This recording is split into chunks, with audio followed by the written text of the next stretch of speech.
Hey, folks, it's Lindsey Helston with SPS back in the building for another SPS Edge Show. And it's going to be a great show tonight. Got a very special guest that's going to join me along with my guys. Got Terry McCord Jr. holding us down, as well as Coach Orlando Watkins working remotely as well. He's holding us down for Detroit Public Community School District over at Cody High School for the volleyball game senior night. Coach O, we appreciate you and what you got going on, man.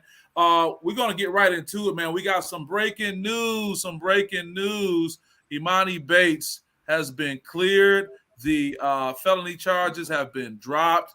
That is a good thing for him. No one can disagree with that. However, I do want to just talk about where we are with that. I won't go into the details, but when I posted that it did happen, it changed. I got some responses on my Facebook page. And one brother, Daniel Jones, shout out to Daniel. This is what he said. He said, so once again, talent supersedes the law. If this kid didn't have talent, what would have been the outcome? Now I get it. Talent brings money.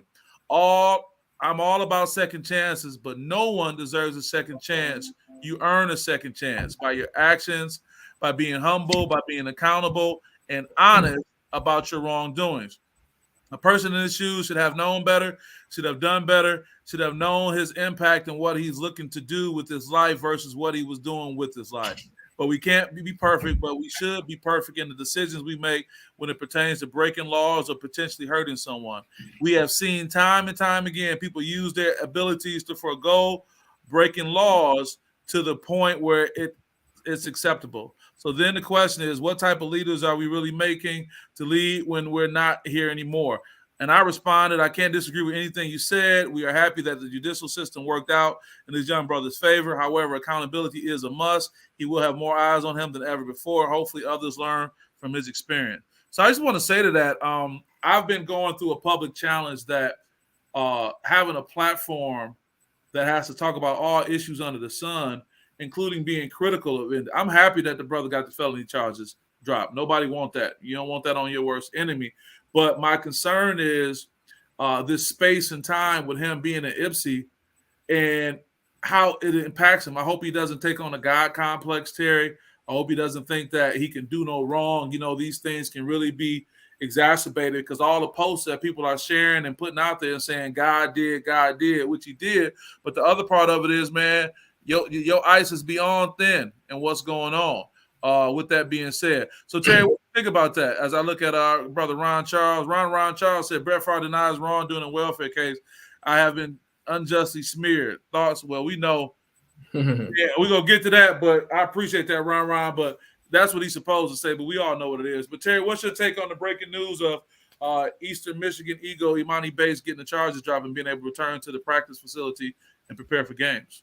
No, a good thing. I mean, we talked about a couple weeks ago where, I mean, a young guy makes a mistake. But granted, I mean, it's one of those mistakes where, I mean, we don't know. Not many details have been released as far as what caused it to be dropped that I've seen yet.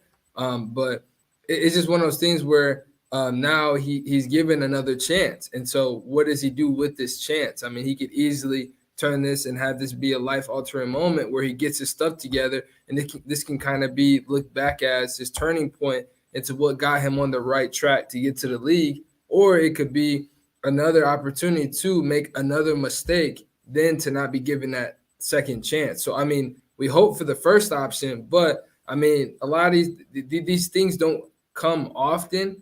Granted, I mean, maybe it was a talent thing that was able to get him off. I don't know. But, like, again, we don't know the details on it. Maybe he really didn't do anything. So I think it's one of those things where we just hope that he takes this, takes this moment, that he doesn't take it for granted, and that he actually does what he needs to do to get the right company, to get the right mentors, and to help lead him in the right direction, because that players going home and playing in their home city or state can bring issues as we've seen in the past. So we just hope that this could be that turning point, that life-altering moment, that where he can kind of take it more serious.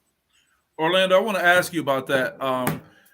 Players returning home, and I know a lot of people have been saying he shouldn't go home. But before I do, let me shout out Ron Charles again. He says Emoni Bates, his image has been destroyed. I wonder if we need to put a question mark on that.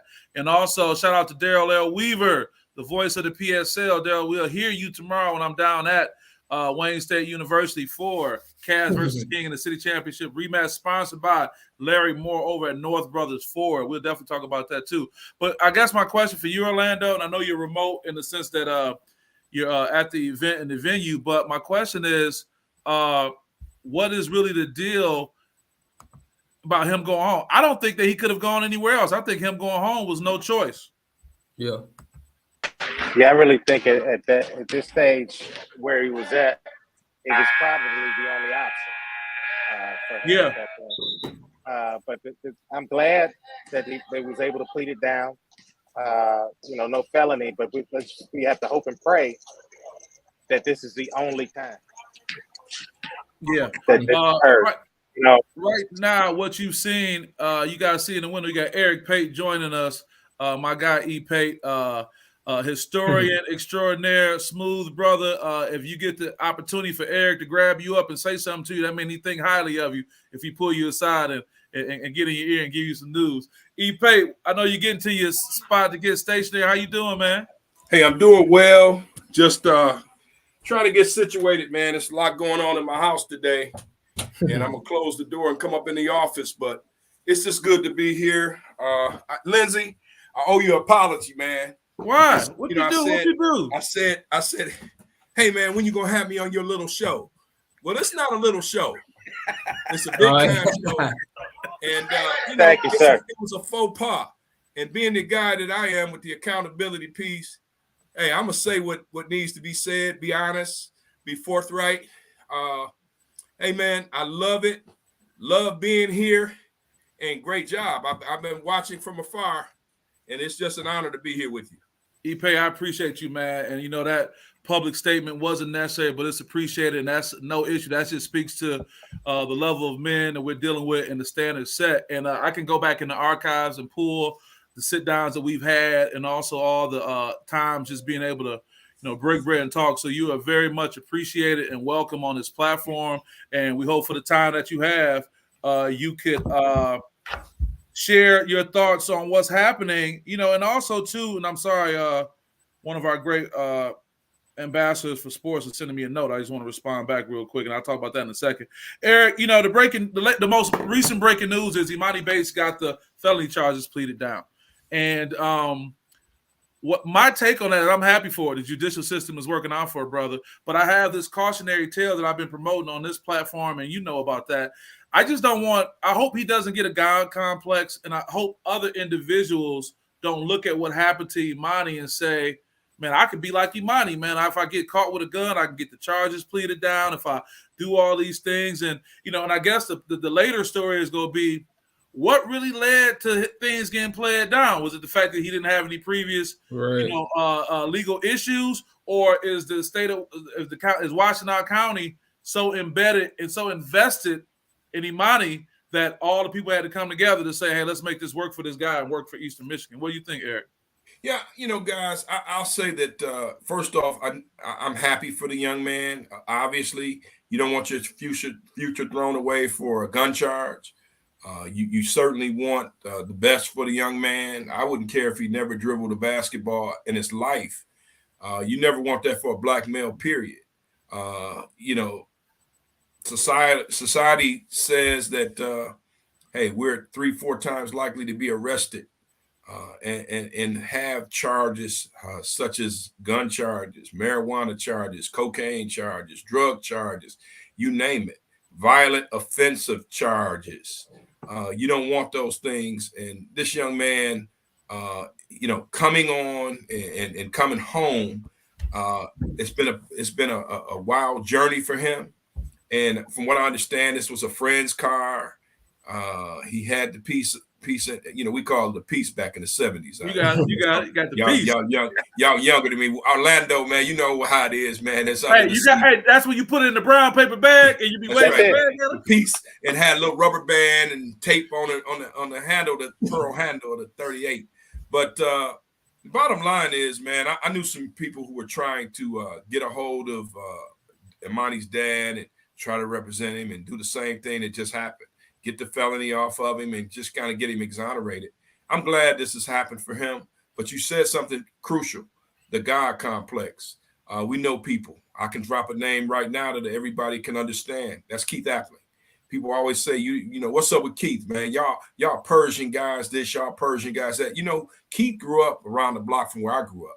Keith and I had a kinship like this. Keith had a situation that maybe a lot of people don't know during his freshman year, the summer that he entered Michigan State University, that went unnoticed. He and the late Adrian Payne were accused of sexual assault, and it was swept under the rug. It disappeared. Yeah. I'm just here to tell you guys, it disappeared. And now look, you know, 10 years later, 10 plus years later, Keith is locked up and Adrian Payne is gone. May he rest in peace. And that was, you know, it's the irony of it all, because Adrian didn't deserve that. He's a good young man. I'll say that till the cows come home. Same thing with Keith.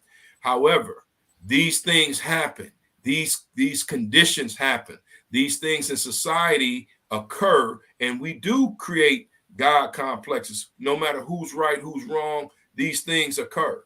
And I would hate to see this happen to anyone else, because that bird, Keith Appling, is caged. And it hurts me every day when I think about Keith, man, because this is not somebody that I just knew from some news clips. This is someone that I knew intimately. I know his family, and I'm not sitting here. I want everybody to understand. I'm not sitting here passing judgment or saying that he is right by any means. You know, the judge and the jury will make that decision. However, these things occur. That's my point. These things occur. We allow these things to happen in society, and we have to make sure that this young man understands that this is serious. I think sometimes we forget about the seriousness of it all. I agree with that, Eric. I appreciate that. And because we do have you, I want to stay with you just for a follow-up. Shout out to Moni Williams. She keeping it all the way real. Imani is about hood ninjas. We overlooking that. And Lefty made the comment, Imani is about a lot of street dudes. It acts like people are scared to say it, but I'm pulling for them. And lastly, Moni also said, I mean, around sorry. No, that's okay, Moni. We being really raw. So let me ask this question to you, Eric, and I can you're the perfect person for this, and I mean that because what happens when we are overly critical or being just holding our players accountable, that when people like you, Orlando, or Terry, or especially people like yourself that has a voice in the community, that when you say, hey, man, that's some BS or that's wrong, it seems like it's a fine line that they want to say that people are hating on them for calling out what's going on. Because like you said, it's still a serious charge. I mean, yeah, he may have got it reduced, but no one said that somebody came forward and claimed the gun, claimed the car and the gun. So you still riding around with a dirty piece, as you say. And now whether that's the situation where your life is being threatened because unfortunately you were limited in where you could have gone and you had to come back home, and it tells this horrible, cycle of violence that we kind of live in the inner city. But I just want to ask you directly, Eric, about us being critical on our platforms of Imani when we still want to root for him. Is it even possible to do both? Wow, that's heavy. I'll say this. That question is for Dr. Pate. Yes, I'll say, and I appreciate you saying that. Hard work for that one, that degree. But I'm gonna say that you can do both. You can do both. You can say, hey, listen, I care about you so much that I'm going to tell you the truth. That's not being critical. That's just being honest. And I'm pulling for you. I think that a lot of times some of our white counterparts, for example, don't understand the relationship that you have with some of the athletes. They don't understand that it's bigger than just what they do on that court. You know them off the court. I keep, Keith Appling is a kid that I knew, man. I mean, fifth grade, Devin Gardner, same thing. I could drop all types of names, as all of you all can. That's athletes that you know. Orlando, I know you can, with the lineage in your family. Man, people that you know, it hurts when you see this. So yes, you can be honest with these young men. You can also cheer for them. And you can also be the person that I think each and every one of us have been, including you, Lindsay, pull guys aside and tell them, hey, man, what's up, man? You good? Are you good? I mean, really, are you doing what you're supposed to be doing? I think that's our role and our responsibility. And not letting the stardom stop us from Because I know you'll cut into a cat in a minute. I know you'll pull a cat in a minute. That's what you have to do, man. You have to listen. I think everybody, and I don't know Terry very well, but I'm sure all of us have been in that situation where we say, "Hey, man, what are you doing? What are you up to? Why are you choosing making these choices?" And it's uncomfortable sometimes, and it's very unpopular. But if you know a person and you're invested in their well-being, by all means, you're going to speak to it. And I still do those things. I still talk to people that are connected to the Persian program, connected to the Inkster programs over the years. I mean, all the Romulus programs that I've been involved with, all of these schools and all of these people. It's about the R word, relationships. And if you're going to have a wholesome relationship, you have to be honest. Honesty is at the top of the list. So you're saying how I'm going to show up, and we know all this stuff is going on. I'm supposed to have a relationship with you and not address the elephant in the room. You touched on something, Eric, that I want to just go back and just allude to as we get ready to transition off this. We got a lot of hot topics going on, and we're doing a great job with it. But being an African-American in the media, in the press, and you talk about how we have that uncanny ability to form relationships with these young people that is separate from us in our coverage. We love on them. You know what I'm saying? To where our white colleagues talk about that a little bit, how they be looking like, how you got that relationship with them? And I don't know if there's just this casual cultural connection or if it's just each one teach one, but can you just talk a little bit about the uniqueness of how African Americans in the media, just like your brother Leland Stein that was with us a few weeks ago, how he was able to build that relationship with Bill Russell, Kobe, Shaq, and all those guys. He usually talk about that a little bit too.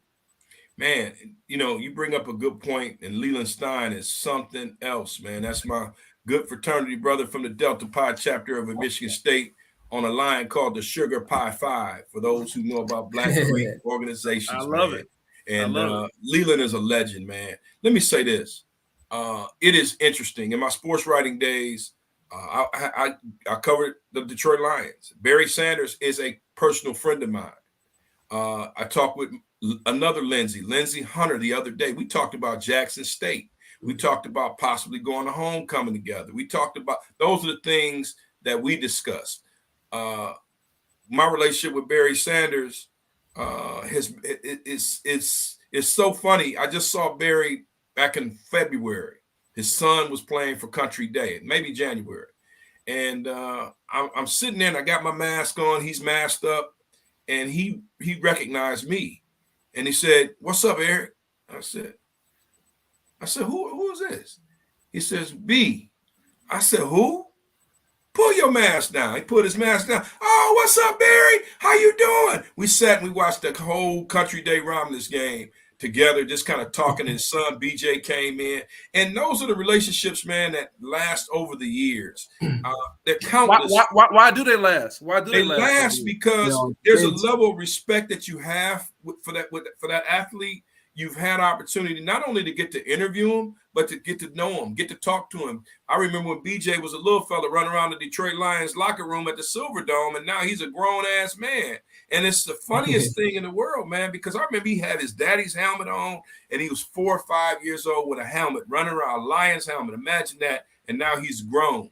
And these are the kind of things that Robert Porcher is a good friend of mine. I can call Rob right now and say, "Hey, man, what's going on?"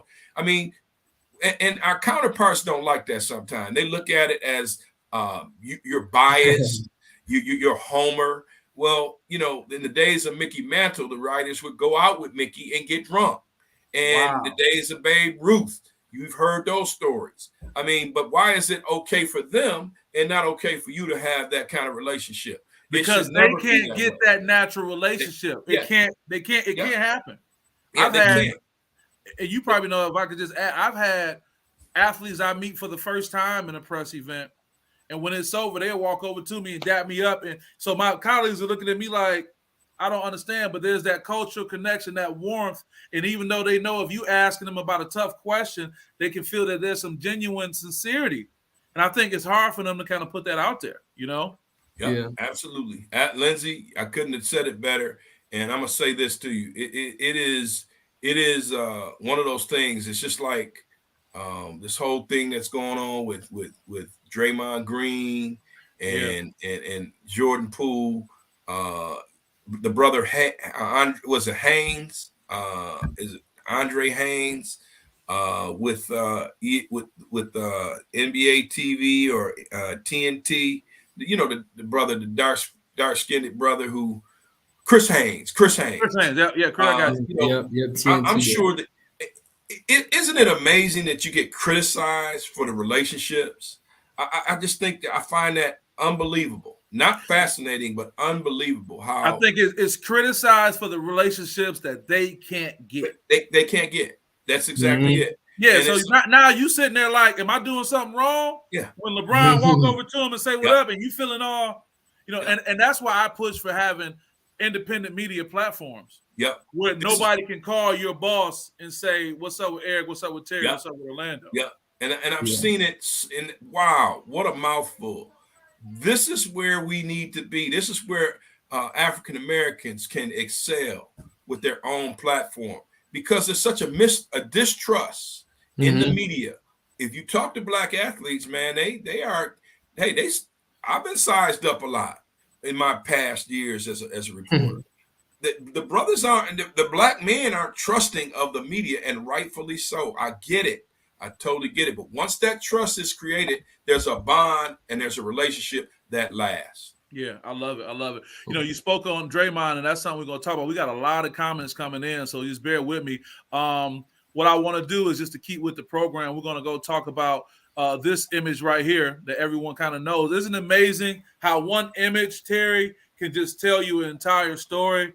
Orlando, you can see one image, and forever we'll remember, oh, that's when my man got pushed. So just for those who may have been sleeping under a rock, not hip to what's going on, whatever it may be, just this weekend following the Chiefs game, Davante Adams came under a lot of scrutiny because a sideline photographer crossed his path.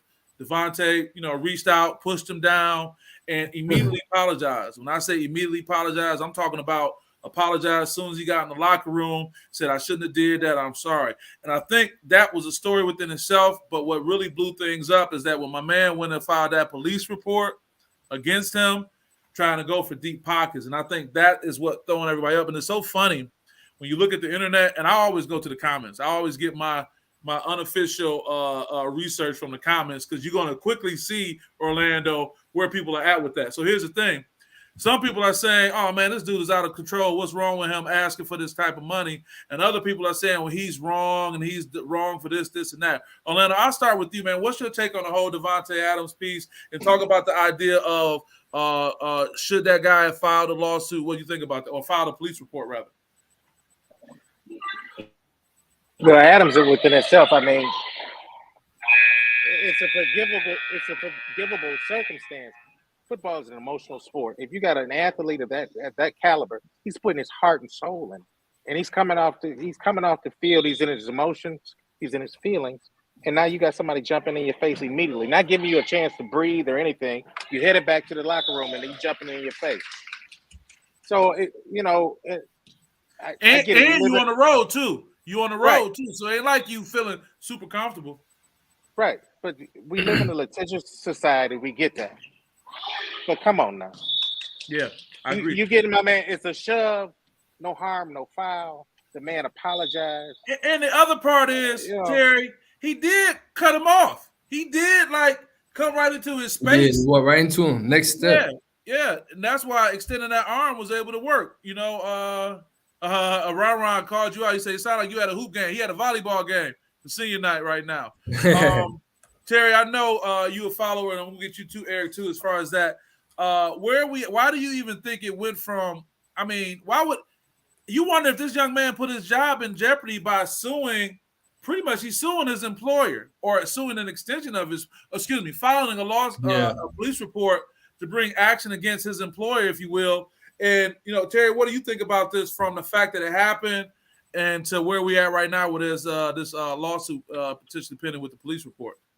I mean, we're in such a tech savvy era right now where we're trying to get more coverage of everything. I mean, Davante Adams walking to the locker room, walking out the locker room. We're trying to get so much coverage of stuff that we're not actually understanding that these are actual humans. You know what I mean? The Raiders are going through their struggles right now. I mean, 1-4, 1-5 now. I mean, they're not playing their best ball. I arguably feel like they played good enough to win that night. But Patrick Mahomes brought his team back, and they won a very tough game. And so, I mean, he's upset for the right reasons. And so, granted, yeah, he probably shouldn't have put his hands on him. But, like, look, you're in his face. You cut him off. He's upset. You're trying to get coverage of him being upset. How can you be mad that he's retaliating when you're that close to him when he's already upset? Like, at the same time, so it's like you think, like, will this guy who's filing the lawsuit ever be on the sideline again? Like, I don't know. I don't know if the NFL will put him back there because, like you said, he's suing an extension of his employer. So, I mean, I don't think so. But then I'm just like, maybe we need to reevaluate that. Like, I've been seeing in the NBA too, where guys are filming Luka coming out the huddle. They're filming in the huddle. You could say, yeah, it's a part of the platform and a part of the lifestyle. But at the same time, it's like, I feel like we're taking away part of the experience as an athlete. Like, they're not really able to, be able to take in the whole experience of playing the sport because they got to worry about a camera dude behind them. Then I don't know, I might get fined if I push them down because I don't see him in the way. So I think we just got to realize that, these athletes are people. I mean, they have emotions. Granted, I don't think he should have pushed them, but still, like, I understand why. And he quickly apologized about it. It's not like he made an excuse for it. It's not like he just completely ignored it. He acknowledged it as soon as he went to the locker room because that's just the kind of character Davante Adams is. He takes accountability and he wants to do what's best for the organization and himself, which is to step up and say, I'm sorry. And, man, the push wasn't even that hard, man. Like, to me, granted, yeah, he put his hands on him. He's an athlete. The guy is like a tech guy, so he's not the biggest dude. But it didn't look like he pushed him that hard. It's one of those where you're like, oh, my bad, bro. Like, I didn't mean to take it that far. And you move on. But, I mean, I guess you got a multi-millionaire guy that had an incident, and now you get a chance to get a bag with it. And you wonder if the guy's willing to risk it all, saying whatever I may be making working for the NFL, doing this freelance, whatever I'm doing, compared to the bag I can get from him, I'll go for it. Eric, as I get your thoughts, I want to take you back and let me acknowledge our brother Aaron Mays. He said this earlier. Knowledge is being dropped tonight. Keep up the great work, Aaron. We appreciate you. Thanks for acknowledging what's going on. Always been a big supporter of the show. That's our guy. So, Eric, I'll take you back to something. Post game, Richard Sherman, Crabtree, when they got him coming right off the field, and they had him juxtaposed next to Aaron Andrews. So you had this fired up, almost lion-like looking individual compared to this, helpless, white female. And everybody just said, this is just too much. It's almost like, and I think this will be a talking point for our next topic with Draymond Green and Poole. And you touched on it, Terry. But, Eric, why is it that when athletes are being athletes, everybody got a problem with it? But, you know what I'm saying? It's like he was coming off the game. You almost got to say you got to have a cooling down point.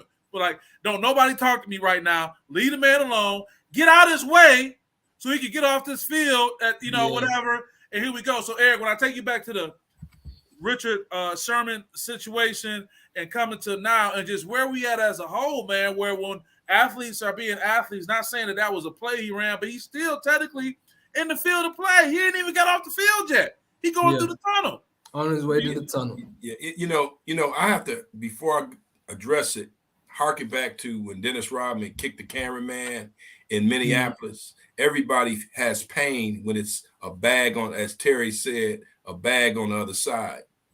The cameraman was not, and ironically, I lived in Minneapolis and I just left, and a couple years later, this thing occurred. And I remember normal Dennis in Detroit, and then it became the hair color and everything. He was with the Bulls at the time.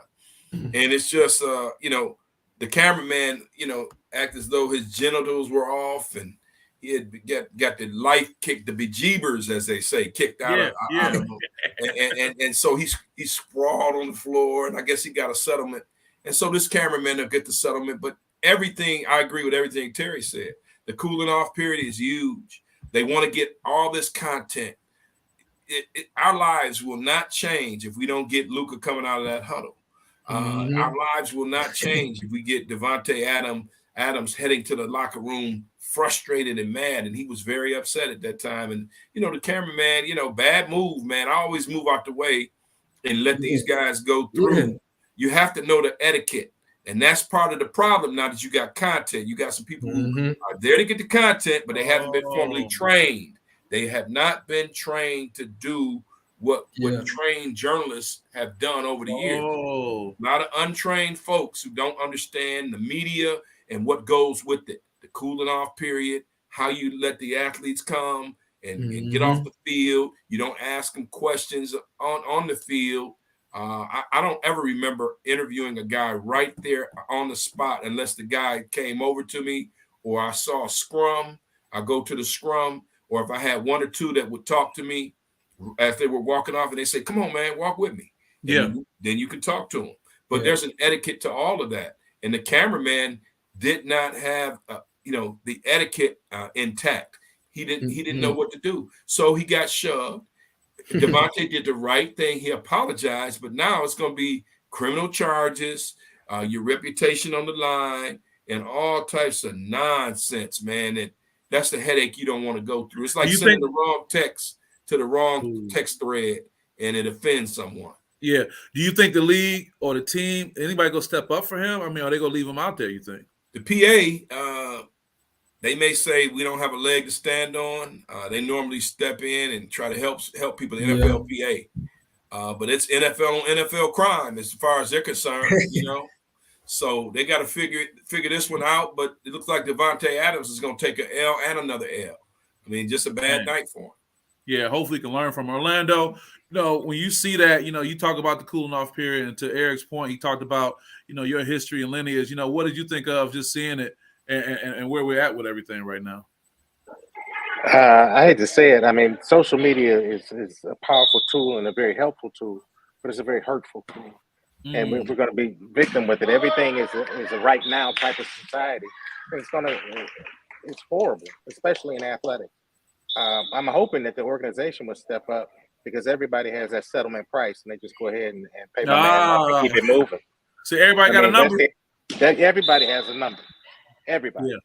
Yeah. Well, I love that. Well, we're going to stay with that topic. We're going to stay with the similar topic as I transition. I got a lot of comments loaded up already about what's happening here. And here's the news. Draymond Green will return to the team Thursday, being today. He knew we were having the show today, so I'm going to go back when they're doing the SPS Edge Show.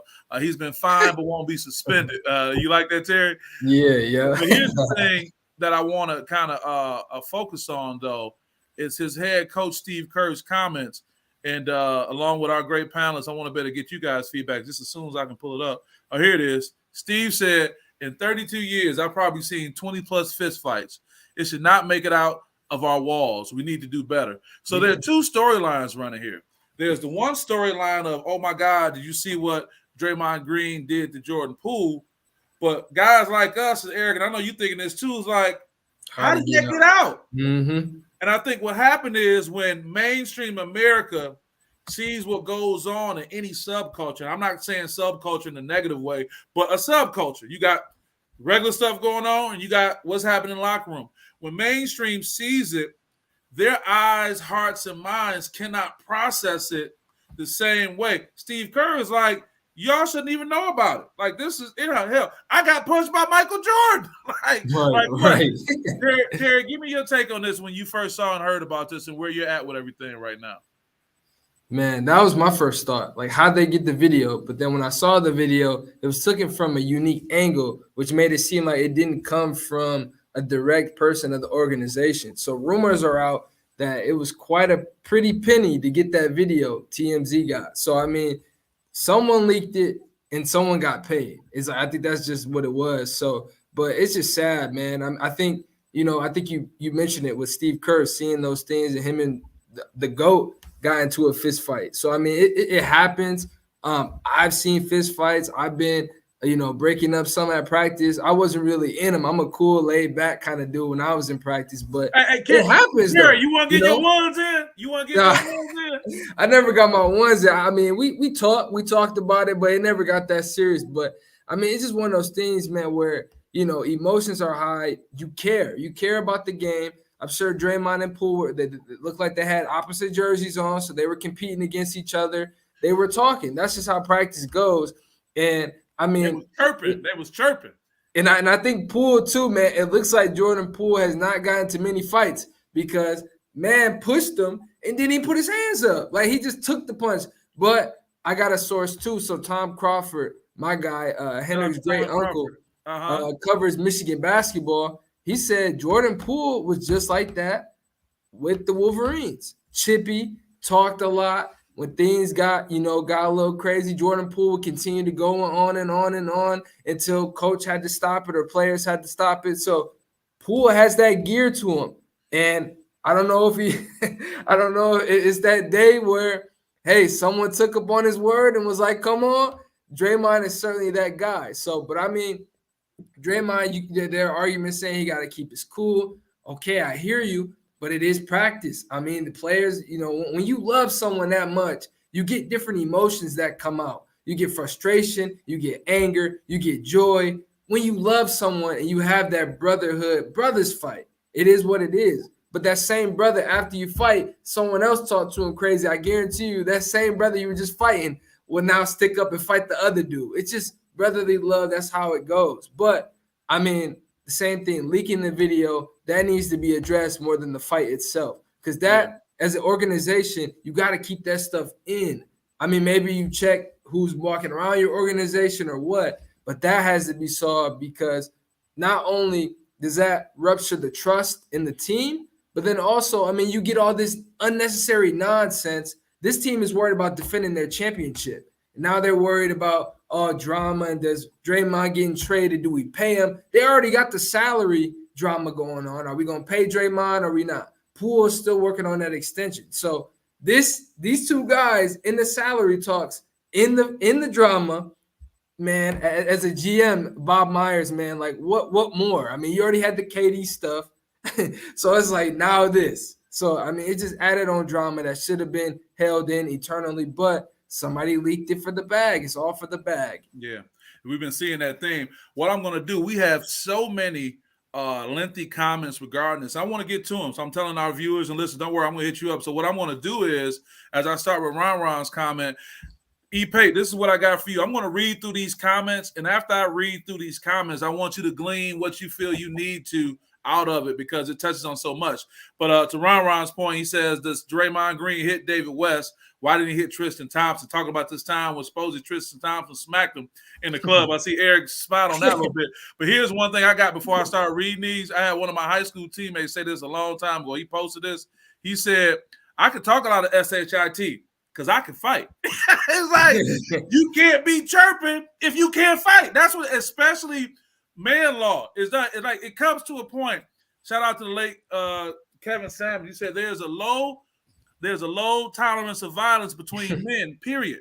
Like, we all cool and all, we all love each other, but if we got to scrapping over the last bagel, we got it's going to be some furniture moving around. So what I say is, if he got this history of chirping all the time, and if he was digging on Draymond and this dig's working, I can't substantiate some of the comments that was supposed to be made, but if he chirp enough and Draymond wasn't feeling it, and you go have that. So let me go read some of these great comments. I want to thank all of our audience for what this is. But give me my guy. Dion Hoops page says, thoughts on the Draymond Green Poole when you first heard it, then when the video came out, did the thoughts change? Have you in sports been or seen the fights in practice? Can Jordan and Draymond make it work? Did the Warriors handle it right? Very good question.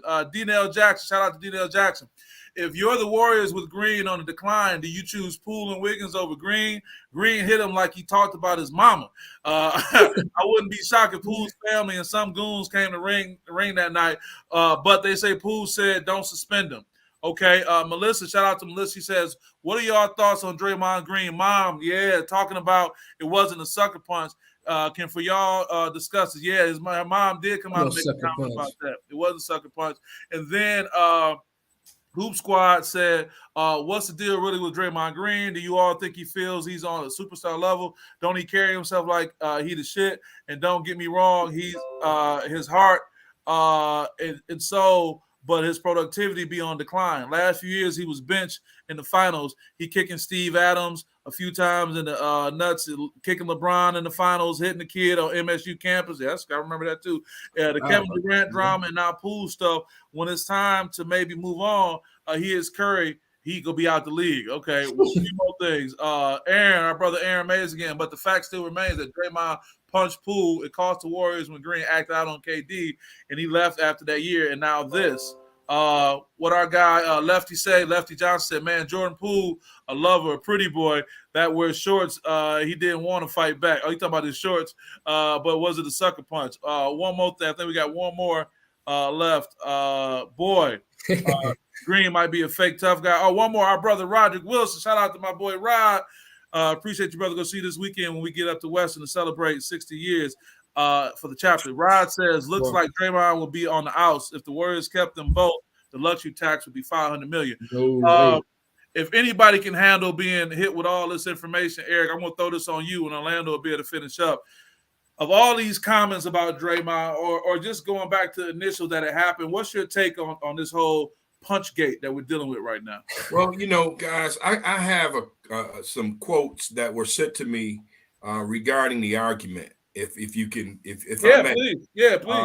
I sent it to you, but the Wi-Fi in this house is crazy. It says the verbal exchange, and I got this from a coach, a college coach. He said the verbal exchange escalated after Poole responded to a Green rant by saying Draymond's been riding Steph's coattails for the past decade, and insinuated that Green would not be as highly accomplished if he weren't with Golden State. Here's a quote from Poole. If the Warriors didn't draft you, you would have been out of the league 7 years ago. You're really just a glorified DeJuan Blair. Okay, DeJuan Blair, for folks who don't know, went to Pitt and didn't amount to much in the NBA. This sparked Green to approach Poole and call him a pretty boy light-skinned hoe, which prompted a shove from Poole. And from there, Green struck Poole with a punch, and the pair had to be separated by Warriors team staff. And that's a quote that I received a couple days ago regarding this whole thing. And it is something else, because I don't know how much you all know. Derek Nix, he tried Derek Nix at Michigan State, and it wasn't successful. Tried to run up on Nix? Man, he tried to run up on my man Derek Nix, and it just didn't work. Derek is from Davidson, man. He's not going to take that. And so that's just flat out. And I see Orlando nodding. And the truth of the matter is, man, Kendrick Perkins pulled his card and said he couldn't fight. Wow. I think Day is from Saginaw. He got an edge to him. I think he picked the right person on this one. And to do that, Steph Curry and those guys, I wonder about the leadership.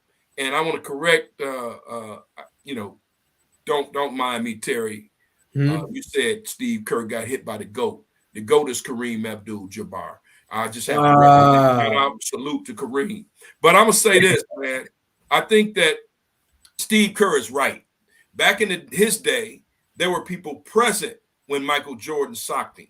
I've witnessed a few in Minneapolis. I witnessed a few, never in Detroit, but Alvin Robertson, the old guard, swingman, choked out Billy McKinney, at the time Pistons general manager.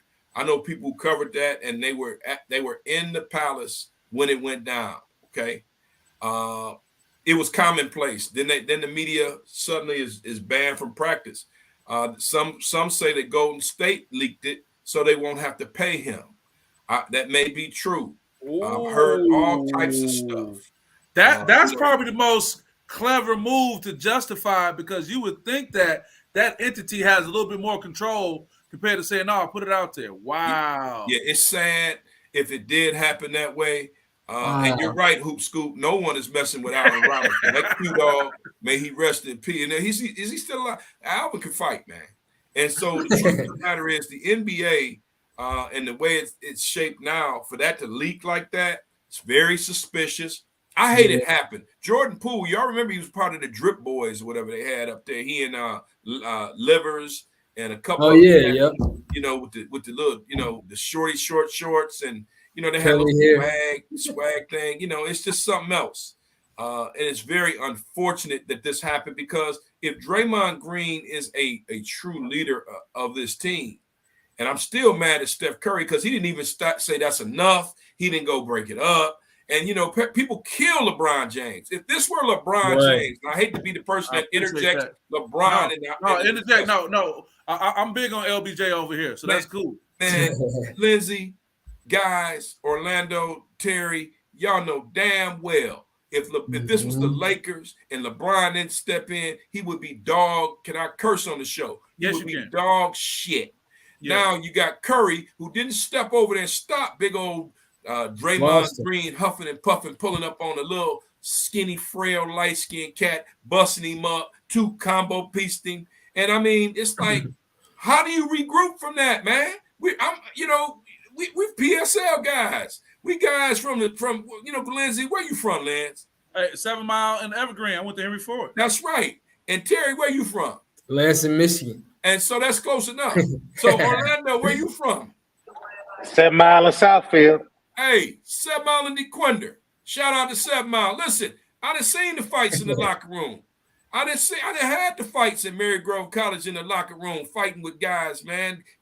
People holding you back, or some people saying, let them niggas fight. Yeah. Listen, how do you rebuild from this? How do you regroup from this? And I know the Warriors said something about they wanted him to be a part of the ring ceremony on opening night and things like that. That's why they didn't do a suspension. Hey, listen, culture is culture is culture. If that's your culture, you're going to pay a price at some point. And that's my follow-up question for you. I want to give a follow-up to that before we get Orlando on it too. What part of this plays into a team's success? Because we can look at what the Bulls did when they had those internal things, what the Pistons did when supposedly Zeke went after Lambeer and broke his hand. It's like when you pull back the curtain and you see how the sausage is made, people say, no, I don't want that no more, but you want these championship teams. This is what goes on in these organizations. Is it that, again, we're getting access to something that we're not used to, and our innocent, naive mainstream eyes are saying what's going on? But this is how you win championships? Yeah. I'm telling you right now, Lindsay, the first off, and for young Terry, first off, you need to find a bag at the beginning of the practice and collect everything, any type of video device. Yeah. But my thing is, I've gone through seasons and I've coached a long time. It happens. It happens, and sometimes it's a great thing that it happens because now that pecking order, they're working it out. It may not be the best way that you want them to work it out, but a lot of times, more times than not, that scuffle, that fight, will clear a lot of issues up. But the issue here is that it's on film, and that film is going to live forever. You said Lefty Johnson said St. Cecilia probably had a ton of fights. I heard one time they was letting off up in the St. EP. Hey, Maurice Taylor. That was my teammate. Maurice Taylor, Carlos Rogers. That's all I'm going to say. Oh, wow. Hey, okay. Now you said that. Now say the name, the last man standing. Who's the last man standing on that one? It was a war. It was a war. Wow. Mo wasn't buying it. Okay. Well, those things happen, man. And Los wasn't buying it either, Lindsay. I know you got love for Mo. No. I just didn't know. Los Rogers, let the record reflect. Tennessee, shout out to Tennessee State University. Shout out to Mo. There it is. But I'm going to tell you, man, Los Rogers is not to be played with, man. I mean, not at all. Footer. He's a 7-footer that will slap the hell out of you. No, he'll slap the fuck out you. And you know, the thing about it is all these great teams that we talk about, you put somebody, I think Lindsay, you said pull the curtain back. Isaiah Thomas broke his hand on Bill Laimbeer. Bill Laimbeer said it's time to retire. It's time to retire. And these fights are legendary with the bad boys. The guys would go at it and fight for minutes, from what I understand. And with social media, I think early on Orlando mentioned social media. Social media is undefeated. That's what we like to say in the high school ranks, man, with young people. It's undefeated. You cannot win against social media. And once that thing hits social media, when TMZ does it, it happened. When TMZ got that stamp on there, you can forget about it. Yeah. Hey, Michael Jackson, true story. When he died, I didn't believe it. TMZ is reporting. I say he gone. Prince, same thing. That's what they say. They say TMZ, between Woj and the NBA and TMZ and everything else. Woj, you're right, and TMZ. Okay? Bottom line, forget Malika Andrews. I don't Woj for sure. What she's talking about. But I'm going to tell you right now, Woj and TMZ. When that thing hit TMZ, man, it was legit. It was real. And the bottom line is this. Somebody leaked that. And the restrictions that are now out there, that's out the window, because a TMZ can come in and offer you as Terry said, a bag. The bag is the great equalizer with instant content access. Lets the fans see exactly what happens at that Warrior practice. Yeah, and this exactly. is how the champions get down. Exactly. Aaron May says, I'm loving this platform tonight. Love the realness you're getting at. Let's get to Melissa's question. I'll start with you because I got you, E. I got you up. Melissa says, so was it a sucker punch? And what about Draymond's mother's comments saying that it was? So we got this whole back and forth of whether it's a sucker punch and what comes from that. Well, you want me to answer that? Yeah, please. I'm going to say this, man. That was not a sucker punch. I think Jordan Poole from Milwaukee, and I think his dad is my frat brother, but that has nothing to do with the fight. Listen, the truth of the matter is this. Dad said keep him up at all. Keep your guards up at all times, buddy boy. Keep it up. If you're about that life, for sure. Hey, if you're going to get your behind whipped, at least stop a few of them. Make a swing and then get taken out. That weak push, that won't work against Draymond Green. You got to let him know you there. At least get one. Yeah. I don't think he knew that it was coming like that, which kind of speaks to what's really going on, that it was going to be that way. I want to take a break really quick and acknowledge somebody. I want to acknowledge my guy, Larry Moore. Actually, one of my teammates, me and Larry didn't get no fights. We had a couple little scuffles in the gym, but it wasn't Larry. Larry has made a move over to North Brothers Ford, and he is the sponsor for the SPS Game of the Week. It's the city championship tomorrow. Cass Tech had a rematch against King. It's going to be at Wayne State, and SPS is going to be in the building. Looking forward to touching down. And then the following day, on Saturday, I'll be going back home to Western Michigan University in Kalamazoo. Eric, we are celebrating the 60th chapter anniversary of Alpha Phi Alpha, Epsilon Xi chapter at Western. So the brothers are coming to represent, and we're going to be also shouting out Go Getters Clothing. My guy Quan doing a great thing. Q doing a great thing with his clothing line. So we're going to be supporting that too. So we got a lot of good things going on. So here's the deal. Wait a minute. My cousin. Shout out to Brandon Lewis, my cousin, his younger brother Cam with the Buffalo Bills. Okay. Brandon is a Death Chapter Alpha from Western Michigan University. Is he really Brandon Lewis? Okay. Okay. We're going to lock in on him. We're going to lock in. I appreciate that. And I'm glad he was a made. I'm glad he's a made man. He didn't cross over and did it. Also, Melissa says, you think Poole had to tell his family, don't go get green? Y'all know black family. You all got them goons, and Poole might have to tell somebody don't do it. What you think about that? Wow. They go try to get him. NBA crews are something else. You remember the Stackhouse crew against the Iverson crew when they were in Philly? And concert tours, R. Kelly crew. Against versus Jay-Z crew and all that. Yeah. Hey, them entourage be the most dangerous ones. Hey, man, I love it. I absolutely love the entourage and the crew. But the bottom line is this, man. The NBA is so guarded now. Or at least they try to guard it. This, and you don't want Saginaw involved in this. I mean, really, because Saginaw can bring folks out. And that whole city will get up and go. Yes, the whole city. Man, let's hope that these guys can live and coexist, because this was very unfortunate. In all seriousness, our counterparts say, hey, that was workplace violence. They always want to go legal on situations like this, man. And, Draymond, the big black brother, hitting this little skinny guy. And it gets blown out of proportion. And fair skin, too. Yes, we talk about the spectrum when it comes to that. That's right. Rod Wilson shouts out Chronicle family. Oh, it's gonna be a lot of trash talking this weekend. You know how I go, Eric, when you get the families within the fraternity. Yep. So you got him talking Chronicles. I'm representing the Assassins. Oh, we're gonna be talking a lot of trash. Shout out to your guy Dale Weaver, our guy. He says, I've come full circle. Wayne State was my first PSL football championship 30 years ago. Awesome, brother Weaver. We appreciate that. Eric, we got a comment just for you. Hoop Scoop said, Eric Pate, I have to ask, where's Sharon Dorsey Walker nowadays? I love his game. I know I was off topic. That's okay. I heard someone talking about that. You want to take that real quick, Eric? Yeah, Sharon is in one of the European countries, man. And yep. I know he was in Ukraine. He was in Kiev. He was over there a couple years ago. He's in Romania, I believe. I saw a picture of him maybe having won the championship or won some type of title just recently? That's a great question. Yeah, with that. He's doing well though. Really proud of the young man, and there's a guy who moves with class, and right from the neighborhood, man. And he is just really parlayed his basketball into a nice lifestyle, and I'm just really proud of married man doing his thing. And as we transition, Eric, and I'm taking advantage of having you here right now.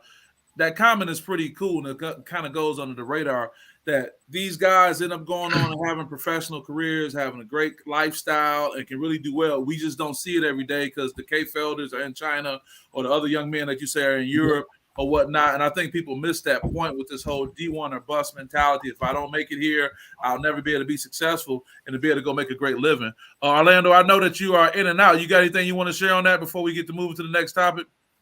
I know you can move on to the next topic. I just want to share with you that volleyball coach called timeout and walked over here and told me you too loud.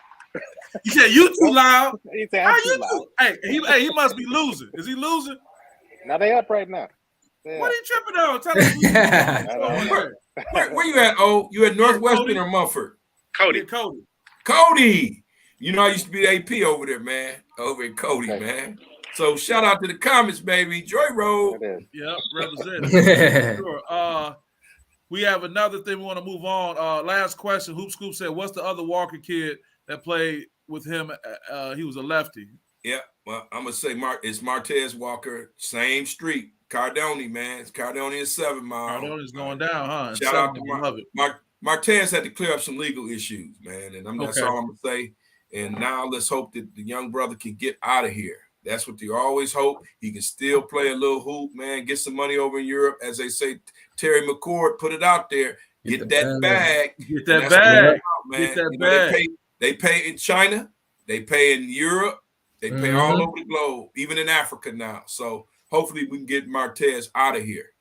Yeah, get him out there. So it seems like we've always got these issues coming up. Now we got another situation, and I don't look at it being toxic. It's just the way it is.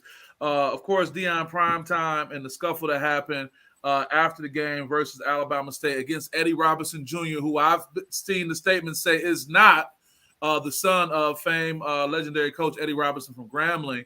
He's a first-year coach at ASU. He had played in the SWAC, played in the NFL, and we have this thing. So I'll leave with you on this, Terry. When you hear about this whole handshake gate, I don't know what we're going to call this, halftime gate or whatever it may be.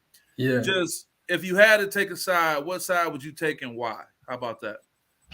I was a little conflicted because I know how prime time can get. Prime time, love him some prime time. So I'm like, okay, if Coach Robinson Jr. is, feeling a little offended because Deion walked out through his warm-up and walked through his huddle and didn't feel the need to go, to come talk to him pre-game at the 50-yard line, common etiquette, as they say for head coaches, trash talk during the week. If he didn't feel the need to give him that corporate gesture, that good little bro tap, what they say after the game, I get it. But the part that got me going and swinging to prime time is because he said prime time isn't SWAC. Now that part, I'm like, okay, now we going too far because prime time has brought a ton to the SWAC conference. Has brought a ton of headlines. And Deion even said in his press conference, I sold this game. I was talking junk because I wanted everyone to come and see what's going to happen. Now, I love when Coach Robinson said, hey, like, they better not schedule us for their homecoming. Like, I love that. That's what Deion wants to bring to this. He wants to keep the competitive nature in SWAC. And so for him to be like, that's not SWAC. I don't know if he was saying that he's not SWAC. I don't know if he's saying that because that's what Deion is some imposter and he doesn't have the SWAC swag, even though his swag is on 1,000. Or he talking about he don't got the cred yet. He don't got the street cred in SWAC yet. And I'm like, man, to me that's below. I don't think it was necessary, but I get it. He was emotional. I know he was coming from a sense of his team just lost. That they were well prepared, but just came up short. But I just feel like when you say something like that, it kind of degrades and it kind of brings a little jealousy to what Deion's done for SWAC. Because it's like Deion has put his all into trying to bring SWAC up. Like he's done a ton. I mean, going and helping out different schools in SWAC. I mean, you go look online at what Deion has done for different schools in SWAC, and you'll see it. Like, it's about SWAC. Sure, it's Jackson State first, but it's Team SWAC. And for him to throw in a little the quote from him saying he better not get a Power 5 job. Okay, now we going. Are you coming for Deion as a coach now? What more are you trying to say? Well, he did allude to that. He was like, I hope he. In other words, does he know something that's out there? There's a good chance Deion may leave. Like, I hope he don't hit that. Or he's saying Deion's not good enough. I mean, Deion, he better not go coach Power 5 because Deion, you're really not a good coach. You got all the best athletes. You're really not that good. So I think him saying you're not SWAC, I think in this time where HBCU football is trying to come together, you don't want to build barriers because he just built that barrier between Jackson State and Alabama State. And it don't help that you got popped, that you scheduled him on your homecoming. You got popped. Orlando, I'll ask you about, I don't know if you heard the video clip when Deion was making his way, how some of the ASU players basically cursed him out bad. Deion went on and said, I ain't never heard him. Oh yeah, they were cursing him out on that walk and everything else. But I'm gonna disagree with you a little bit, Terry. And I love Coach Prime. I'm in Coach Prime's corner, but he's not SWAC. Coach Prime is a new improved SWAC. Ooh, I like that. I'll take that. Right. He's not the old run of the mill SWAC coach. He is the improvement, the better improved model. I like that. Yeah. I like that. Eric, I gotta show you a comment from one of our highly regarded followers. That's Patricia England. This is my mother, Patricia England. She says prime time is all that and some, hands down, and that's it. Eric, so I want to ask you, let's get to talking about the culture. And I think if there was any faux pas on Deion's part, he tried to cover up by saying, this is my normal pregame routine, but also they said that he got there late, which probably led to that pregame routine impacting those. And you can argue that going forward, but overall, I mean, is it that Deion's light is so bright right now that he can quote unquote almost do no wrong? Or give me your take on what protocols were appropriate, inappropriate, or that a non-issue. Well, I'm gonna start preface it by saying, hey, Mom, how you doing? Your son is doing his thing. So, and prime time, we have some history. I covered him when he was with San Francisco. I covered him when he was with. What was he like? What was he like? Deion is something, man. And I've been in some rooms with him when I lived in Tampa, and he's a good guy. When you get him, you got to talk to him and just be your genuine self. Don't be awestruck. There's not a lot of age difference that we have. Not a lot. If I could just add real quick, Eric. First of all, Ed Banks said, "What up?" That's our guy too. He said, "What up, Banks?" But there's a very recent interview where one of the guys who covers Jackson State, he has this relationship with Deion. Deion called him out, said, "Man, don't change your voice talking to me," because the brother kind of went with the high pitched mainstream voice. And Deion called him out and said, "What you changing your voice up for?" And it was kind of uncomfortable for the guy, but it was speaking to what you just said about he wants you to be authentic. But please go ahead. Tell us more about that. Yeah, and I'm gonna say this. I covered black college football. Historically black colleges and universities. 88 to 91, I covered Florida A&M University. A guy named Kwame Kilpatrick was opposite of Wally Williams. If you know who Wally Williams is, he was an outstanding offensive lineman with the Chiefs in the NFL, and had Kwame not hurt that back, we may have heard him in a different light. The people that I think about when I think about HBCUs is Ken Riley, the coaches, Willie Jeffries, South Carolina State University, Billy Joe, Central State University. These are the legends, the coaching legends. And when you talk about Eddie Robinson, I know Eddie Robinson, E3. E3 is my man. We got to be really and to be clear, this is not the lineage of not at all. But I better use that to his advantage a couple times. Probably got a couple free drinks out of it. Yes. And he played linebacker in the league. I mean, I know Eddie as well. I've interviewed him when he played with the Houston Oilers. I'll say this, man. I agree with most of what everybody has said, but I had a conversation with Lindsay this week. I know y'all saying, "Damn, he's name dropping," but I called Lindsay, man. We think about riding down the homecoming, and Lindsay say he may push it by himself, or I said, "Man, I might want to ride with you." Deion is done a lot for the SWAC. But when you talk to a guy like Lindsey Hunter, who grew up in Jackson, who played at Jackson State University and Alcorn first, he talked about, what was that, Monday or Tuesday we talked. Man, Lindsey Hunter is SWAC. When I think about the SWAC, I think about Lindsey Hunter. That's one example. Mm-hmm. Doug Williams is SWAC.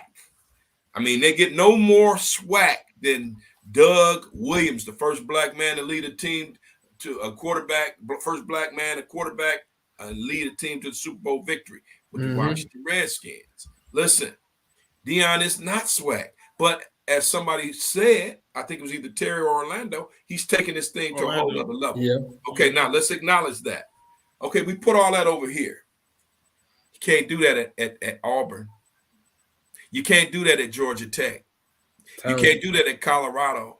You can't do that at some of these high Power 5 conferences because the athletic director gets these checks that come in from white donors. And the white donor don't want to see you with the chains dangling. Who is SWAC? With the little videos and all that nonsense. They have so much influence in the process. Say it again. They have so much influence in the process. There you go. The $100 handshake line is real. The $100,000 donor is real. The $1 million line donor is real. The $5 million donor is real. And Deion Sanders would be nothing but a blip on the radar. And you know, can you imagine, doing it? And Nick Saban did this. How about Mel Tucker? Can you imagine Mel Tucker at Michigan State doing that last year? He handled everything with class. He took a stogie and he had Paul Bunyan with him on his back porch. I mean, that's about as swaggy as it's gonna get with Mel Tucker and most black coaches who lead the Power 5 football programs. So what I'm saying is Deion Sanders has done a lot.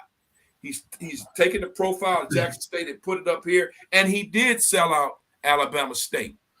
But you can't go in there with the gold chain. This is not that, as the kids say. This ain't that. If I could ask, so what you said with that breakdown, do we really see Deion's brand transitioning to a Power 5? I don't think so. You know what? I'm going to answer it, guys. Somebody's going to take a chance because he's just good. He's going to get players. Somebody's going to say, okay, will it be authentic 100% Deion, or will it be a version of what we've seen? You know what? That's a damn good question. I think they'll tell him to tone it down as needed. He'll go in there. He might even have a confrontation with a guy, man. And then they'll pull him back. And see, once they get into that suspension, we got to sit him down for a game and all that nonsense, then you got a problem. Yeah. But some athletic director will be brazen enough to say, we need this dude because he's going to bring players. And they're going to let him be who he is. Let me think if there's an equivalent out there of a black coach that has the swagger in college football. Say it again.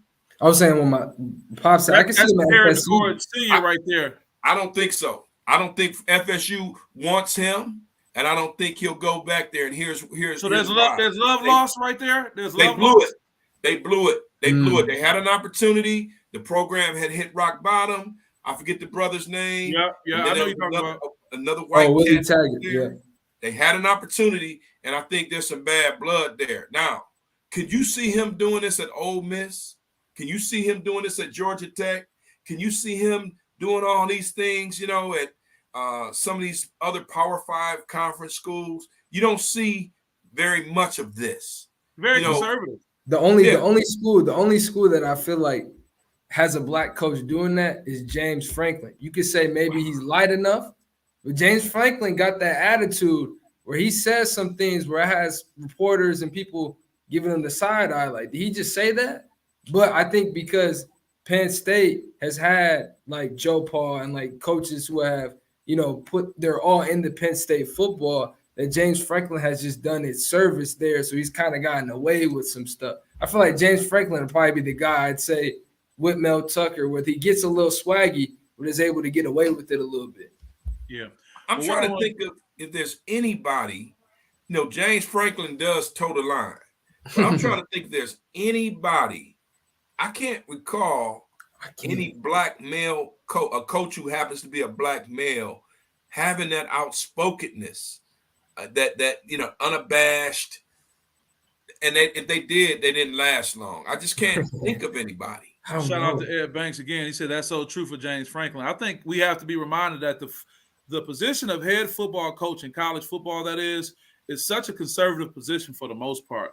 And that's like the last bastion of, good old boys and how that's happening, who they choose as a coach. So you're right. It makes me wonder about these Power 5 offers, if they have to be so far extreme to have the resources, but say we're going to let Prime do this until it works in our favor. But when those alums and all that start pushing back and say, I don't like, perfect example. You hear people talk about with Mel and Michigan State losing. They need to change that gangster music. I'm seeing this in the comments. It was good when y'all was going to bowl games, and it's the same music Coach D'Antonio had playing. It's the same music Coach Izzo has playing when you go to practice. But now that you're having a low point, you want to go back and be extra critical, and I think that's something that happened with it. We're going to keep this thing moving, man. I'm so appreciative of all the energy we got going on right here. But, man, if you want to treat yourself. Let's go. If you want to treat yourself to something good, man, if you want to see something that's going to have you going, that's going to give you some insight you didn't know, not about just some players, but also the late, great Kobe Bryant. You got to say it. Let's talk about the Redeem team. Orlando, I see you moving in your chair, man. I'm going to let you go ahead and tell me what you think about this already. What you think about the whole Redeem team piece? It was a fantastic documentary. I had the opportunity to watch it the other day, and I have a whole new feeling of admiration for Kobe Bryant. Why? Bryant. Oh my God. You talking about a brother that was about his business. Didn't want to hear none of the nonsense, knock everything out. When he got on that floor, when he got on that court, and he showed everybody else on that team what it took to be champion. It's just a fantastic documentary, man. No, it was great. I'm glad you enjoyed it. I enjoyed it too. Terry, what was your take on the Redeem team? The Redeem, I think 2004, I think really just seeing how Larry Brown was. I mean, stuck in his way. I think his coaching didn't translate to what they needed. It didn't. And you got new guys coming in like Bron, Melo. It was just really cool to see that they weren't like the top priority. Like they were like, hey, do y'all want to chance? So I was really surprised about that, but also like the Kobe effect, but also to see like, you think about right now how we compare players like Bron, Kobe, D Wade with the mono thing, like so many egos that could have ruptured that team's success, but they didn't let it happen because they saw that they were playing for something bigger than themselves. And any team that has that many such talented players able to play for something bigger than them, Kobe going through that offseason that he was going through. I mean, to still be willing to play for something bigger than himself, it's just amazing. And it just shows what that can do for a team. And I think that is a prime example of team basketball, a team that wanted to come together and redeem United States basketball. I mean, just seeing, that 2006 loss, a tough loss. I mean, anytime you lose the FIBA games, it's like, man, because it's like a sour taste. It's not the Olympics. We don't expect to lose. Yeah, you don't expect to lose. And so it was just amazing to see all those different, circumstances, adversity hit that team, but they still remain close. It was still a brotherhood. And Coach K, man, Coach Watkins, you got more respect for Kobe. I just gained more respect for Coach K. I'm not really a big fan of Coach K, but hearing how he was talking to these athletes, man, it was a lot different than how Coach Brown was. He came to the athletes where they were. He came on their level and brought them together, said these different things and brought people in that he knew would touch them on a level that only that team would understand, because Coach K was the coach even until like right now, because he understands how to freshen it up and talk to each group. Each group is another opportunity to impact different players and to achieve the same goal. And Coach K bringing him in, even though like coming in, he's a guy that has a lot of college success. How will he translate with pro basketball players? It just shows when you're willing to get down to business, talk to athletes as who they are, and minus the egos. He's like, bring the egos. this is what makes you who you are. Totally embracing players. That's the kind of coach you needed. So I gained a ton of respect from him. I took gems from him with my coaching, coming in the future. But I took a lot of respect, man, for Coach K for what he did with that team. Man, Terry, we can't forget LeBron, because we saw sort of a different side of LeBron in this documentary. Yeah. He broke the ice. Yeah. He kept things lively, broke the ice. It was just a good mix. Yeah. I appreciate that. And Terry, I love what you said about Larry Brown. And as I get to you, Eric, and get your feedback on it, it's like Larry Brown represented the changing of the guard. And if you go back to when Coach K was getting ready to retire, Sports Illustrated did the whole piece on him. There's an article specifically just about his Dream Team experience. He was shook. He said, how am I going to get these pros to listen to me? So he had to go through this whole process of how he would go to people like Kobe. And what happened was, and this is only talked about in the article, it wasn't talked about in the Redeem Team. So supposedly there was a practice, unlike the one that they talked about where Kobe was all over the floor again. But what happened was there was a practice where Kobe was ball hogging. And supposedly LeBron walked over to Larry Brown and said in his ear, you better fix this shit. So no, excuse me. LeBron walked over to Coach K and said that.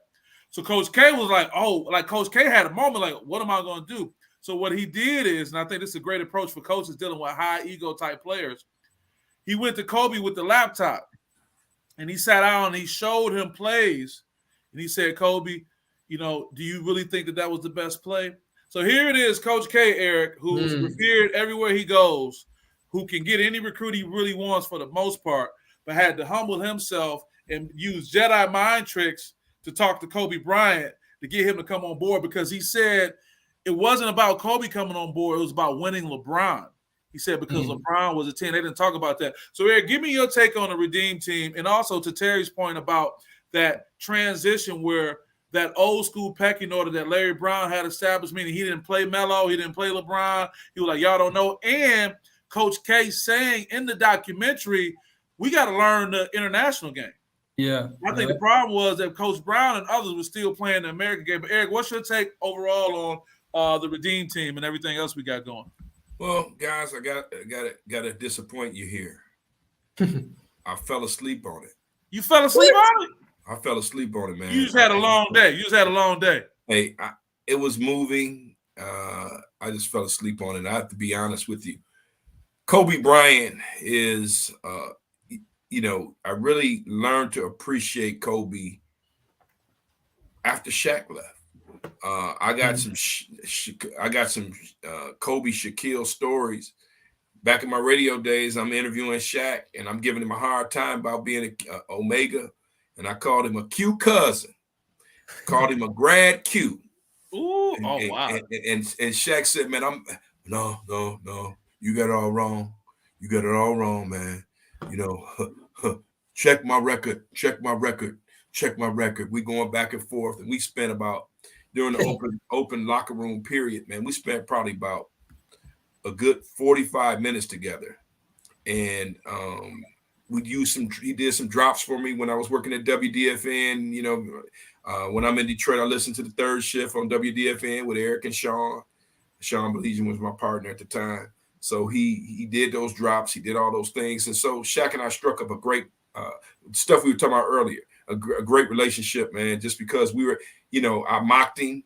He said, you're doing the short answer method. That's what he called it. And what does he mean by that? Doing mocking Shaq and the way he talked. So I'm on my way out the locker room at the Palace, and on the table in the back here, in the training table, is Kobe Bryant. He said, "You're not gonna talk to me?" And I said, "Now, what Kobe is this? What year is this? What Kobe is that we know of?" If I'm on the third shift, that was probably 2000. That's about. That's where was this star at that time? Was this post verdict? It was ascending. He and Shaq obviously had some issues. It was still the struggle. They were winning championships. Okay, so this is like 2000. What is this? The second championship or the first championship? One either in that area. It's either 2000, 2001. Kobe said, "You ain't gonna talk to me. Like, what's up? You ain't gonna." He said, "You're not gonna talk to me." And so I ended up talking to him. And not only that, we started talking about Rashad Phillips, who he loves, who he absolutely loves. Really? Man, Kobe loves. Because they were contemporaries. They came out in the same class. And if you remember the Magic's Round Ball Classic, Shad was a late addition because of an injury. And it was at the Palace. It was at the Palace. And you're so right, 97, and was the MVP. He was the MVP, and he and Kobe and Rashad Phillips struck up a friendship. And the first person I called when Kobe died was Rashad, who another neighborhood guy, man. I mean, I love Shad. Yeah. And so the bottom line is that's Kobe Bryant. Kobe Bryant's star it shines brighter than anyone in his eyes. And that's the confidence that he exuded. When you talk about the Redeem team, he changed it. Everything I remember about Beijing and the stuff I learned from the documentary before I fell asleep is that this guy, he came in there with no excuses. I'm here to win. I'm not wasting my time. Y'all gonna get in line. And you're right. LeBron fed into this and learned off of that. And after that experience they had in 2004 in Athens, I mean, it seemed as though, and I'm gonna watch the rest of it, LeBron had bought all the way in. And I think that's where people question his leadership, because he did not out alpha Kobe Bryant. And Kobe Bryant was the unequivocal leader. Orlando coaches, I mean, some of you other guys probably coached too. I've dibbled and dabbled into it over the years. You got to have, if you're going to be the winner and you're going to be the champion, it's always a person, a guy or a young lady that rises above the top, rises above. Now, they may not necessarily score the most points or have the loudest voice, but they are the leader by what they do on that floor in practice and what they do on that court. And that's Kobe Bryant, man. He wants it. He wants all of it. He wanted all the smoke. He wanted all the recognition. He wanted everything that was coming his way. And you know what? He grew up in Italy with his dad, Jelly Bean, playing over there. So he understood the dynamics of the game. He was just such a savant. He was such a genius. Unbelievable, man. So I got to watch the rest. But I got to tell you, man, it killed me. It was knocking me out. And Mike Krzyzewski was a perfect guy for this, because one thing about Mike Krzyzewski, he's astute enough to listen. Mm-hmm. Eric, there's a question specifically for you. Eric, is why Kobe Bryant in some ways not appreciated? Hoop Scoop, I got to tell you, man, I disagree with that. I think people appreciate him. I think that his lore looms larger and larger with social media. The clips that you can see of Kobe Bryant, far away what you see with LeBron, far away what you see with Michael Jordan. Kobe Bryant lives on social media, man. And I love, who's that? One of the seniors. She had to get her face in there. Tell her congratulations on senior night. Cody. All right. I forgot you were at Cody. Tell Baker I said hi. But listen, I'm going to say this. I think it's important for us to understand that Kobe's legend, unfortunate death, it's gonna continue to rise, because I don't think we really appreciated him when he was here. We always said he's just another version of Mike, because we saw Mike, we left it at that. But you're right, we didn't appreciate that. Kobe was the reason you will see, man, that put that, because when you got Carlos Boozer, Carmelo Anthony, these guys talking about when they came back from partying, Kobe was already up from working out, and that changed the whole workout regimen with everybody. That goes to show you that. But here's another big question for the team before we transition from this one. This goes back to Hoop Scoop. You're trying to start some stuff. Big question: can the 2018 beat 1992 team in a 7-game series? Ooh. Who said yes? Yeah. Terry said yes. No, I'm gonna go on that side and say yeah. I know. Okay, I'm gonna go with Eric. Eric says no, they cannot beat. So it would be 92 team. Orlando, what you say to that? I don't think so. You don't think so? So we got Terry. What you think? I'll be honest. I might be a little too early. I don't think 2008 beats them, but the years where they get Kevin Durant and Kyrie, 2016, I'd say yeah. Well, no, you can't jump off that. We got to go 2008 or 92. All right, I go 92. 92. Only because KD and Kyrie ain't on there. That's it. That would be good. I think I like the term that Eric used, the lore that the 92 team had. We just beat, them dudes was all kind of like Kobe. them dudes was all kind of cutthroat kind of guys coming from that era during the time in the league and whatnot. Ed Banks says, no, that's a good question. So we go transition, guys, and I do agree, Ron, the rape case hurt Kobe, but the rape case was why Kobe wasn't one of the first ones they chose. But Jerry Colangelo said, hey, man, we got to call that dude. And then as who put it in the documentary, it was Chris Bosh so eloquently put it. Said that Kobe Bryant that man showed up.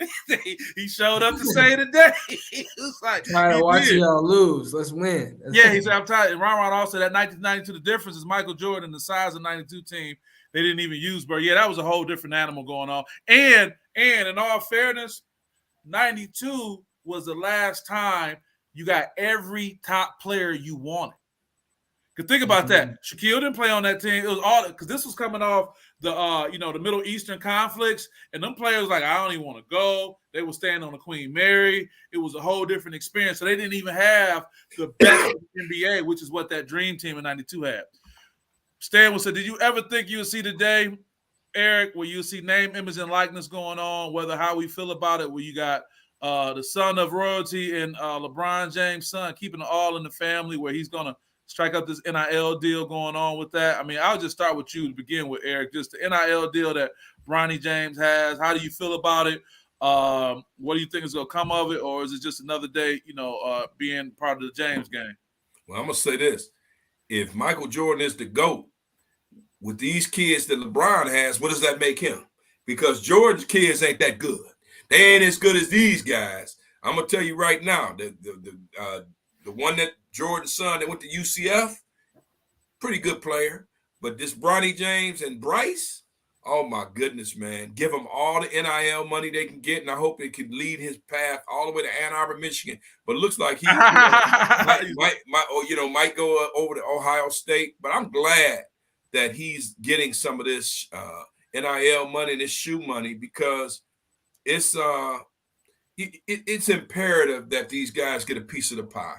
Yeah. And for Bronny James to get this nice Nike deal, it's just, I mean, he's invested a lot into getting into this play where he's a Power 5 prospect. And so it comes with the territory. It's long overdue. I'm never mad at these guys. I hope they get as much as they can. Seeing Bryce, what's the kid's name from Alabama, the quarterback? Bryce Young. Is it Bryce Young, Terry? Yep. Yeah, see Bryce Young on Dr. Pepper commercials. Yeah, I love that one. It's refreshing because you know what? I am tired. I was so tired about folks not getting paid. They should get paid, and if there's a line for the money, you got to start with Bronny James. You got to start with Bronny. I mean, nowadays, hey, let him get that money. Let him get his, as you say, I'm taking your phrase, McCord, that bag. Get that bag. Get it. Yeah. Hey, your guy, Leland Stein III, shout, said LA's at the Pistons game. Watch you, keep grinding. We will. Got your guy right here. Yeah, with that being said, you got a few more things on that. Yeah, man, I wish the best for him. I mean, we can have a conversation all day long about whether there's parity with this name, image, and likeness, because at the end of the day, it's still not the NCAA money. They're making you go out, and hustle your own money, whatnot. Ron says, hey, love Bronny. DJ Wagner got one of the two. That's DJ Wagner's son. Y'all probably don't remember him. Yeah, actually, I got an image for you guys. Let me tell you who else got in on this deal with Nike. Nike about to kill the game. They got the sister from Stanford. I forget her name. I should have had these names up. I'll get those names. That's DJ Wagner in the corner that Ron was talking about. That's your girl from Iowa, Terry. What's her name? Caitlin. And then the girl, Caitlin Clark, and then the girl in the middle, I think her name Juju. Yeah, Juju. Yeah, so they're really cornering the market, with who they're going with, and kind of just keeping that legacy going. And they're looking at who they can bet on. So a few more things before we get out of here, man. This has been great. Lastly, this is for you, Eric. Eric, be honest, just on the game. How good is Bronny? Oh, wow. Dang. Man, he gonna get a shot. He's gonna get a shot. Yeah, it's good business for him to get a shot. I'm not in love. I think he's topping off right now, but he's gonna get a shot, man. That's LeBron's son. The politics of the game is gonna get him there. It's gonna be like Ken Griffey Jr. and Sr. It's good business. It's the business. They're gonna play together. It might be Cleveland. You never know. It's good business. It's going to sell out every time. It'll be a great storyline. It's going to sell out. I love it. Great storyline. He also says he will get a shot, but is he great? He's staying on you, Eric. No, he's not great. He's not great from what I could see. And I think Terry, you're the what do you call that? The recruiting guru. I mean, I think he's the guy that he's not even top 15. He's not even top 15 in the 300 ESPN 100. Yeah. He's what is he ranked right now? Last time I checked, he was about 30s. I think he was like 34, but I still think, man, I think that's a little high. But I mean, these dudes are raw. I mean, who knows what they're gonna end up being, whether they stay a year or two. He's probably gonna be one and done, but I mean, it's super raw. Yep. We got you back, Orlando. We was thinking about your take on Bronny and the NIL deal, and just your whole take on how they kind of keep it in the family, and it's a safe bet to go ahead and go with Bronny. My thing is, Lindsay, if you can do it, do it. I think it's a fantastic thing. I'm sitting in Cody looking at this gym. Can I get one of my players to get one? Oh yeah, Ron got another one. Then Baker might try to claim him.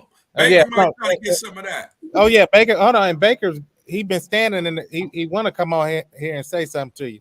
I told him just hold on to me getting close. Good. We'll make sure.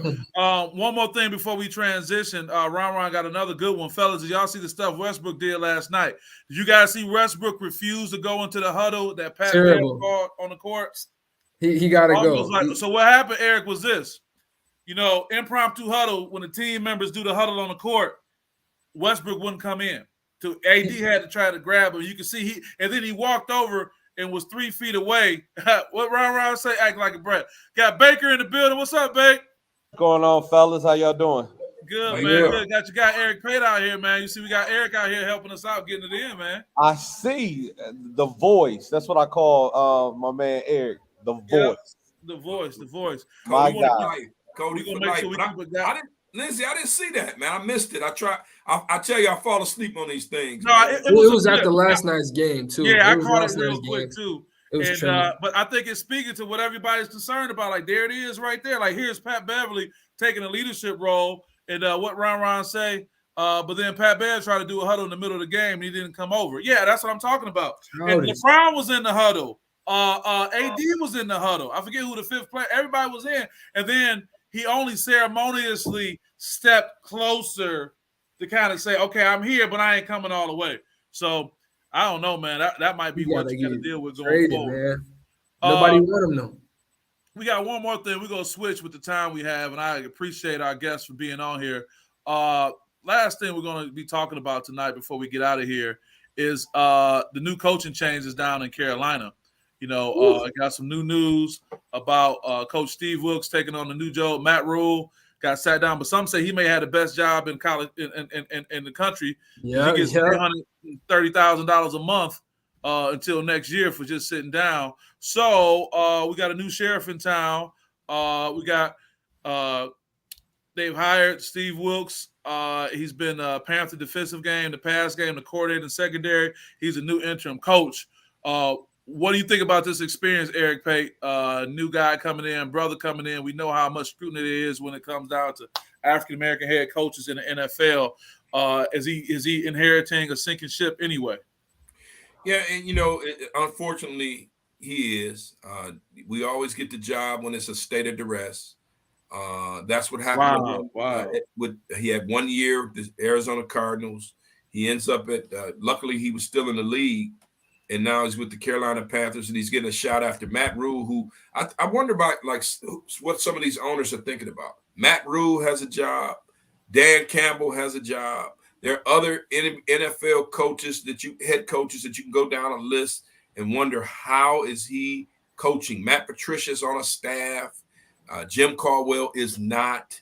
You think about all of these things, and it's very disappointing and very concerning when you're a person like Eric Bieniemy, who has done some great things, but they get the label that he's not coaching them. It's Andy Reid. It's or he only hollers at his players. I know a brother came out and said he only want to scream at the players. Oh yeah, Shady McCoy said that. Yeah. You know, and that see, you can always get a black man to talk about the other black man, and that happened years ago when Sly Kroom was coaching the Lions. He and I would have some good conversations about when Barry rushed for 2,053. And he and I talked openly. He said, man, how come everybody is giving credit to the line coach and this coach and that coach? Well, damn, I am the coordinator. I mean, you know, those are the things that he would say. And is this Sly Kroom that used to be at Mississippi State? Absolutely. Wow. Sly is a good brother, man. And wow. It's unfortunate. Well, they gave him the job under duress. He got that college job under duress. Oh, yeah, without question. And it's sad that we have to get these jobs when it happens like this. And, you know, just think about the Steelers. Steelers might win 4 games this year. Mike Tomlin, the good noob, is going to be in trouble because the town will turn. They will forget all. Never mind the 2 Super Bowls. Never mind the years where he's been over 500 in a row. It's something like 15 straight years, winning seasons. You know, it's sad that we are judged in such a light, and it's unfortunate that we get these jobs in these sad situations. And our counterparts, I'm telling you, Dan Campbell has no clue. He has no clue whatsoever. I covered that team, and if Wayne Fonts is the best coach that they've had, and I covered Wayne, you know, what does that say about Dan Campbell? What has he done? Mm-hmm. Dan Campbell got everybody excited. Everybody drank the Honolulu Blue and Silver Kool-Aid. We watched Hard Knocks, which was horrible. It wasn't noteworthy. We're talking about the Redeem Team and watching stuff like that. That's good TV. That damn Hard Knocks was a waste of time. Okay, we haven't seen anything from Aiden Hutchinson. They're gonna blame Aaron Glenn for that. Aaron Glenn gonna be the fall guy then, huh? Aaron Glenn's the next one to go. They're gonna give it to him. They'll start with him. They'll fire him first. Yeah, and talk about how great the offense is. And the offense didn't score last weekend. But Dan Campbell ultimately has to be responsible for this. They're gonna go down the list of Brad Holmes, everybody, but Dan Campbell. And Dan Campbell, brother, we're gonna do this. We're gonna bite kneecaps. Yeah, that's the part that all this nonsense. How many games have they won? How many games? Only one. Washington. It's sad. When you stop and think about it, it's heartbreaking. When you watch what the toiling and striving that black assistants and coaches, position coaches go through, and then a Dan Campbell gets a job, he's horrible, and he keeps it. And he'll keep it. Doesn't have to worry about job security. Yeah. I got one more thing. I got one question too, though. Go ahead, Terry. I got another coach who I feel like needs to get brought and put in the hot seat as well. Ron Rivera.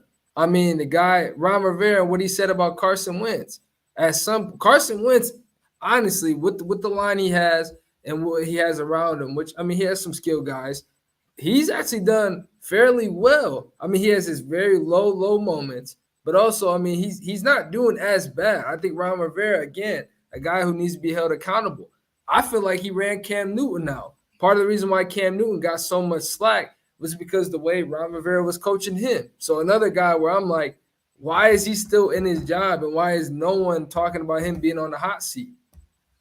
Wow. We'll see about that. Orlando, what's your take? And Bake, if you want to chime in as well, as far as, you know, the challenge that black coaches go through, to Eric's point, getting these jobs under duress. They don't get the Steve Kerr and the Steve Nash hookup, where it's like a ready-made team ready to go. They get something that's going through so much. What's you guys' take on that? Awesome. Well, one of the things is, and I joke with a lot of my friends, is when I look at the playoffs and I look at the different players and I start hearing names, I'm just like, you know, Martin Mayhew drafted that guy or that guy or that guy. They all were with the Lions. Oh, they cut this guy. They moved on from that guy. And all of these players are in the playoffs with other teams. Some of them are all pro. They go other places and have great success. They got rid of him, and then he goes as a special assistant to San Francisco, and all of a sudden they're in the Super Bowl. Caldwell, the winningest teams that they had, the two years they went to the playoffs, he was the coach, but he wasn't good enough. That's what's frustrating, is about the fact that the players had bought in. They wanted to win for him. They wanted to change the culture, but when the culture was shifting, we went back to the old way of doing things. That's getting rid of good coaches in order for the status quo of bringing in, the coaches that do all the rah-rah and not producing. That's what's frustrating. Yeah, I get it. Really, Orlando, what do you think? All of these players, let's see Slay at his age right now, still all pro. But you said he couldn't play.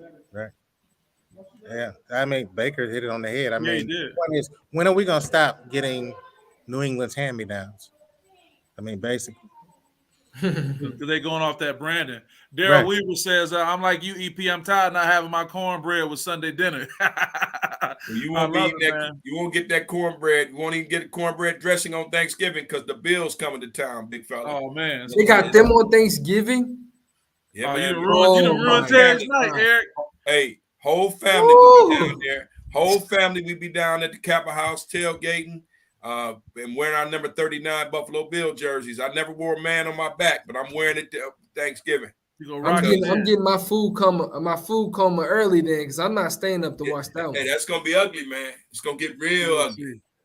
Well, listen, guys, it's been a very fulfilling show. I do want to acknowledge a few more people again, along with our guests. I want to acknowledge North Brothers Ford. That's my guy, Larry Moore. He grew up over there with Rashad and those guys at St. Rita's. Eric, he's over at North Brothers Ford. He's sponsoring the SPS game of the week, which is the championship game taking place tomorrow. Our good brother Dale Weaver is going to be announcing that some 30-year anniversary, Cass Tech versus King.